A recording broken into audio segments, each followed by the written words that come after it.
रामेश्वर महतो के सामने। इनकी पार्टी से जो 4 विधायक जीते हैं, इसमें 2 इनके स्वजातीय हैं, एक इनकी पत्नी और एक रामेश्वर महतो। आलोक सिंह राजपूत समाज से आते हैं और माधव आनंद भूमिहार समाज से आते हैं।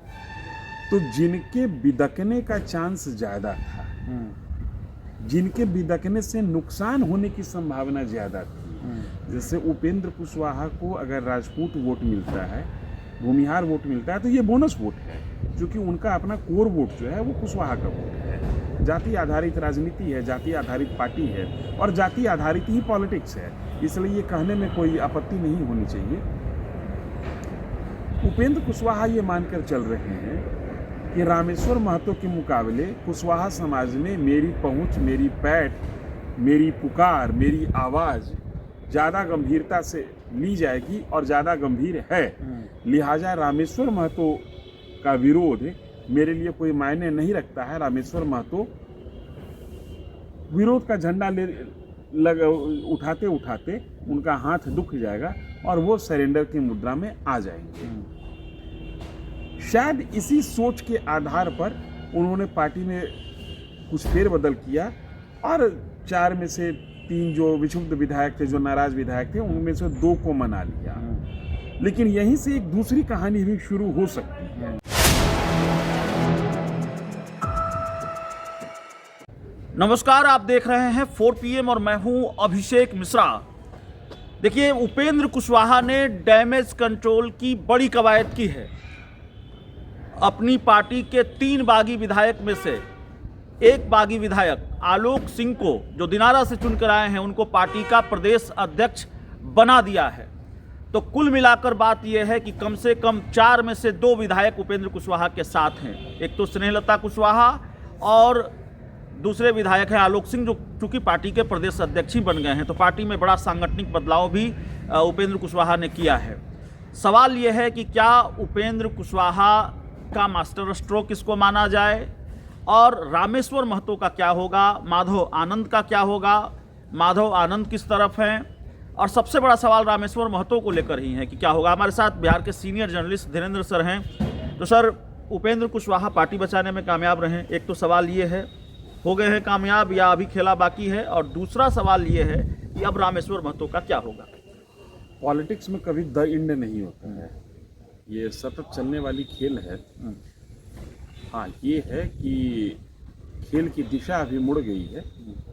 आज के 10 दिन पहले तक, 5 दिन पहले तक ये चर्चा रहा करता था कि उपेंद्र कुशवाहा की पार्टी टूट जाएगी, और उपेंद्र कुशवाहा ने तत्काल वर्तमान के जो ताज़ा अपडेट है उस अपडेट के हिसाब से अपनी पार्टी को बचाने में वो कामयाब रहे हैं। लेकिन अभी भी ये सवाल खड़ा है, कब तक। आलोक सिंह को प्रदेश अध्यक्ष बनाया गया है। अब जिस पार्टी का वजूद ही पूरे प्रदेश में नहीं है, उस पार्टी के प्रदेश अध्यक्ष बनने का क्या मतलब है।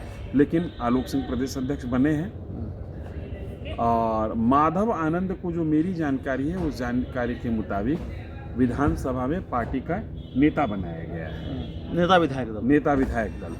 और स्नेहलता कुशवाहा जो हैं, जो उनकी अपनी धर्मपत्नी हुई, उनको पार्टी का सचेतक बनाया गया है। अब यक्ष प्रश्न खड़ा हो गया, जो विरोध का झंडा लेकर आगे चल रहे थे रामेश्वर महतो के सामने। इनकी पार्टी से जो 4 विधायक जीते हैं, इसमें 2 इनके स्वजातीय हैं, एक इनकी पत्नी और एक रामेश्वर महतो।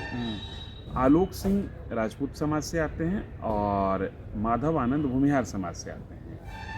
तो जिनके बिदकने का चांस ज़्यादा था, जिनके बिदकने से नुकसान होने की संभावना ज़्यादा थी, जैसे उपेंद्र कुशवाहा को अगर राजपूत वोट मिलता है, भूमिहार वोट मिलता है, तो ये बोनस वोट है, क्योंकि उनका अपना कोर वोट जो है वो कुशवाहा का वोट है। जाति आधारित राजनीति है, जाति आधारित पार्टी है और जाति आधारित ही पॉलिटिक्स है, इसलिए ये कहने में कोई आपत्ति नहीं होनी चाहिए।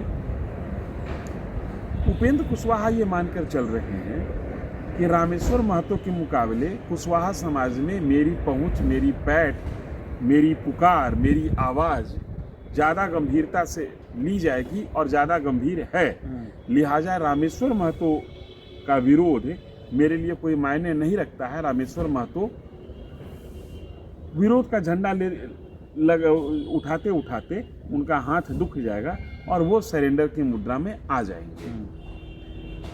शायद इसी सोच के आधार पर उन्होंने पार्टी में कुछ फेरबदल किया और 4 में से 3 जो विक्षुब्ध विधायक थे, जो नाराज विधायक थे, उनमें से 2 को मना लिया। लेकिन यहीं से एक दूसरी कहानी भी शुरू हो सकती है। उस कहानी को ऐसे समझिए कि जीतन राम मांझी को नीतीश कुमार ने सीएम बनाया था, लेकिन जब सीएम की कुर्सी से जीतन राम मांझी हटे तो नीतीश कुमार के विरोधी हो गए। तमाम पॉलिटिकल पार्टी में ये उदाहरण देखने को मिलता है कि जो नेतृत्व है वो अपनी ही जाति के नेताओं को दबाता है, चूंकि उनको लगता है कि अपना तो अपना है ही, दूसरे को ज़्यादा सताया जाए, और वहीं से उन्हीं के वर्ग में से एक विरोध का स्वर खड़ा होता है और एक नया नेतृत्व निकलने की कोशिश करता है। जैसे लालू प्रसाद यादव के साथ पप्पू यादव थे, लेकिन आज अलग हैं। पप्पू यादव भी अपना कोर वोट बैंक यादव के बीच में ही तलाशते हैं, और शरद यादव की भी वही स्थिति थी। बिशन पटेल नीतीश कुमार के साथ चलते हुए नीतीश कुमार से अलग हुए, उनका भी उम्मीद यही था कि कुर्मी वोट बैंक के हम भी नेता हो सकते हैं। तो संभव है कि रामेश्वर महतो के माध्यम से प्रदेश एक नया कुशवाहा नेता खोज ले, और ये और ज़्यादा इसकी संभावना तब बन जाएगी या बन सकती है जब राजनीतिक हलचल के दौर में रामेश्वर महतो उपेंद्र कुशवाहा के विरोधी के गोद में जाकर बैठ जाएं। तो ये बात मैं इसलिए कह रहा हूँ, जैसा आपने शुरू किया और आपने अपने संबोधन में कहा कि रामेश्वर महतो किनारे पड़ गए। निश्चित तौर पर किनारे पड़ गए, लेकिन किनारे जो व्यक्ति होता है उसके सामने 2 विकल्प होता है। एक तो धारा में वापस वो लौट सकता है, और दूसरा नदी से ही किनारे हो सकता है, मतलब वो सूखी धरती की ओर जा सकता है। रामेश्वर महतो के पास दोनों विकल्प खुला हुआ है, और अभी रामेश्वर महतो के पास भरपूर समय, दल विरोधी कार्य के कारण उनको पार्टी निकाल नहीं सकती, चूंकि ऐसा कोई दल विरोधी काम वो किया नहीं है। पार्टी अगर निकाल देगी बिना किसी दल विरोधी कार्य के तो उनकी विधानसभा की सदस्यता बनी रहेगी, उस पर कोई संकट नहीं होगा। तो रामेश्वर महतो हो सकता है कि यहाँ से उपेंद्र कुशवाहा के पैरेलल खड़ा होने वाले एक नया नेता के रूप में सामने आए, और कुशवाहा समाज में एक नया नेतृत्व उभरे जो पूरे कुशवाहा समाज को अपने तर्कों के साथ, अपने विचार के साथ राजनीतिक दिशा देने की कोशिश करें।